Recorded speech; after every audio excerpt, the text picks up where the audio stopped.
The William Hoy Story. The William Hoy Story, How a Deaf Baseball Player Changed the Game. William scooped dust to dry the sweat off of his slick rubber ball. He stared at the small X he'd chalked on the barn wall.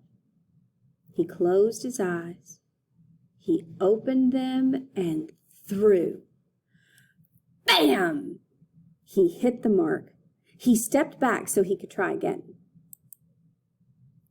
His mother waved her arms.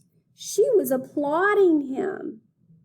She touched her fingers to her mouth to signal eating. He read her lips as she said, "Dinner." William pulled out his pad and pencil. He scribbled, "Just a few more. I want to be perfect for tryouts." His mother nodded. His family was passing the mashed potatoes around the table when William pushed open the door. He read his father's lips telling him to wash up for dinner. He also read what his father's lips mouthed to his mother. "Baseball," his father said, shaking his head. "It will never last." Still, William couldn't wait to try out at his school, the Ohio State School for the Deaf.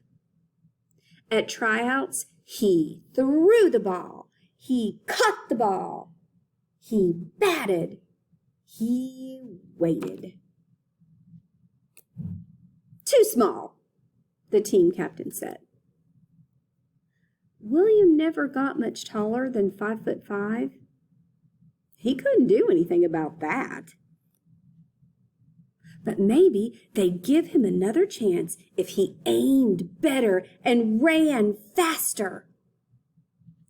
So every day after homework and chores, he practiced. One day William was standing outside the cobbler shop where he fixed shoes, wistfully watching men play baseball in a far-off field. A foul ball crashed by his feet.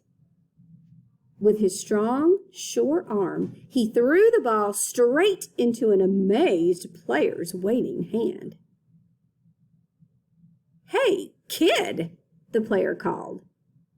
"Want to join us?" The man ran to William and tapped his back to get his attention. William whirled around, and this time, when the man repeated the question, he understood. He scrambled happily to the outfield. William threw the ball smack into his teammate's hands. When he was up at bat, he sent it soaring where no one could catch it.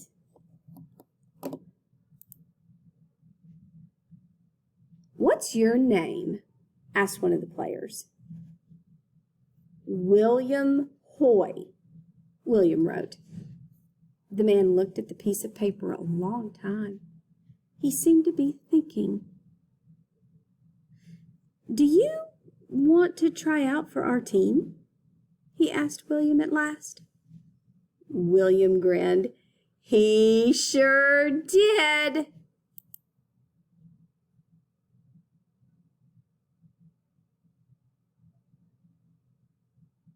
William soon learned life in the hearing world wasn't easy.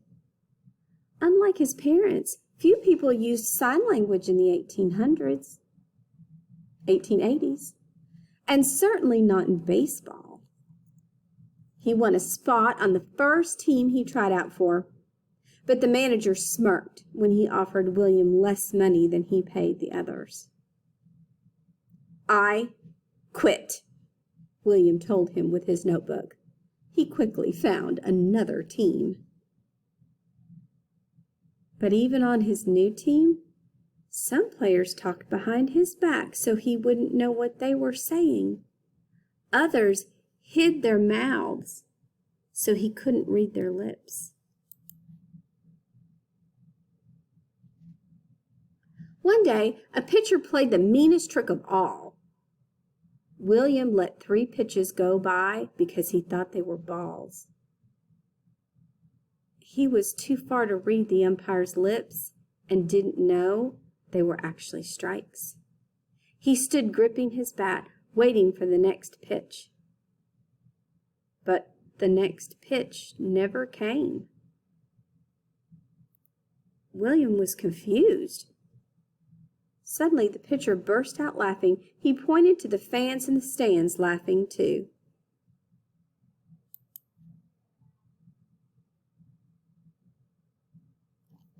He jammed his hands in his pocket. Paper crunched against his fists. He pulled out a letter from his mother.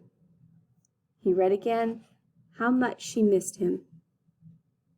William missed his family too. He remembered how his mom would raise her arms to applaud him.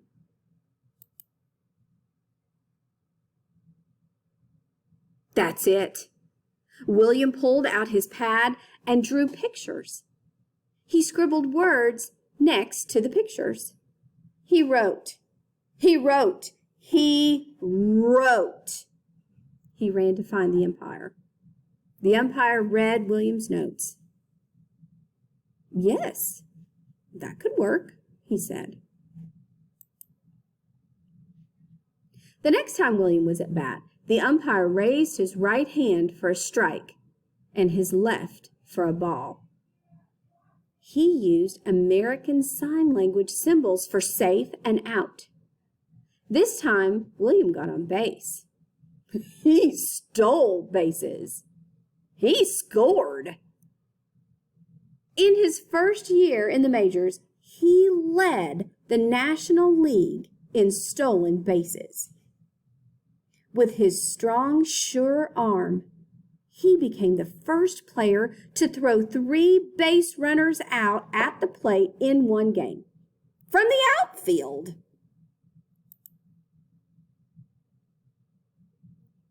William taught his teammates signs so they could discuss plays without the other team hearing.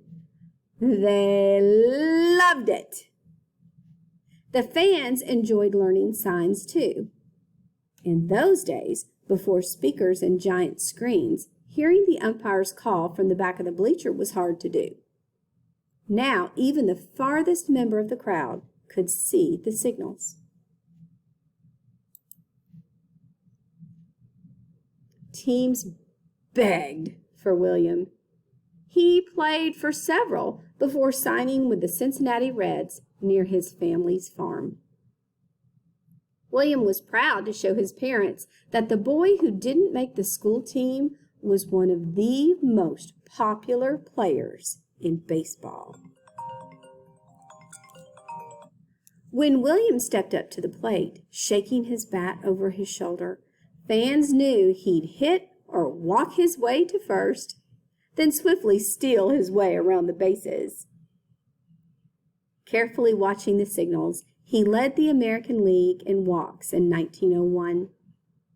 He was called the King of Center Field because for 10 years he was ranked among the top 5 outfielders to get hitters out by catching hard-to-reach fly balls.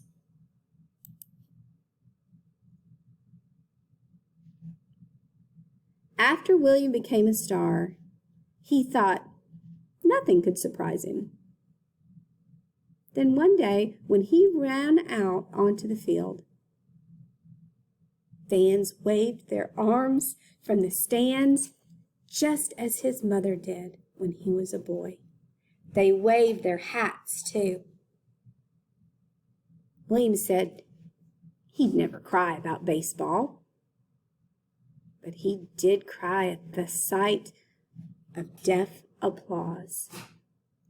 All he wanted to do since he was a boy was to find a way to play his favorite game. He never dreamed he'd change how the game was played. But he did, and we still cheer him today.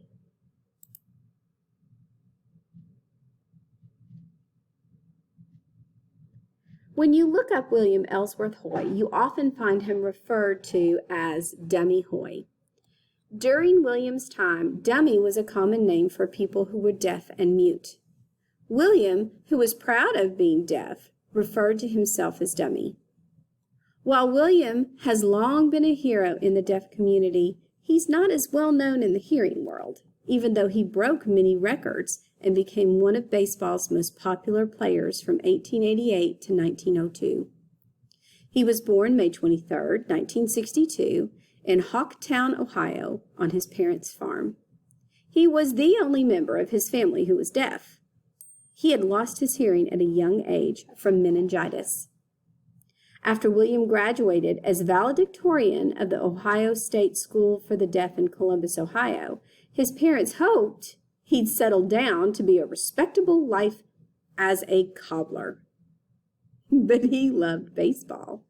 He continued to fix shoes in between seasons. William went all out for every play. Once he jumped onto a horse, standing on the edge of the outfield just to catch a ball. He also had a sense of humor. When his team had been kept up all night by loud guests at a hotel, William bragged about how well rested he was because he was deaf. William Hoy was not the only person to introduce hand signals to the game, but he did work with umpires to develop a number of signs he would need to succeed before signals became official in baseball. He married Anna Maria Lowry, a teacher of the deaf, who was deaf herself, and they raised their children and a nephew on a dairy farm near Mount Healthy, Ohio. After retiring from baseball, he worked as a personnel director for the Goodyear Company and organized the company's deaf workers into a baseball team he called the Goodyear Silents.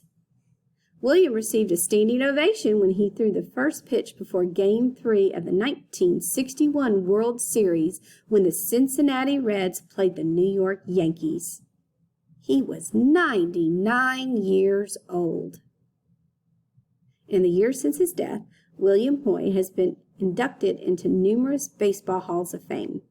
The Hancock Sports Hall of Fame in 1989, the Ohio State School for the Deaf Hall of Fame in 1990, the Ohio Baseball Hall of Fame in 1992, the Cincinnati Reds Hall of Fame in 2003, and the Baseball Reliquary Shrine of the Eternals in 2004.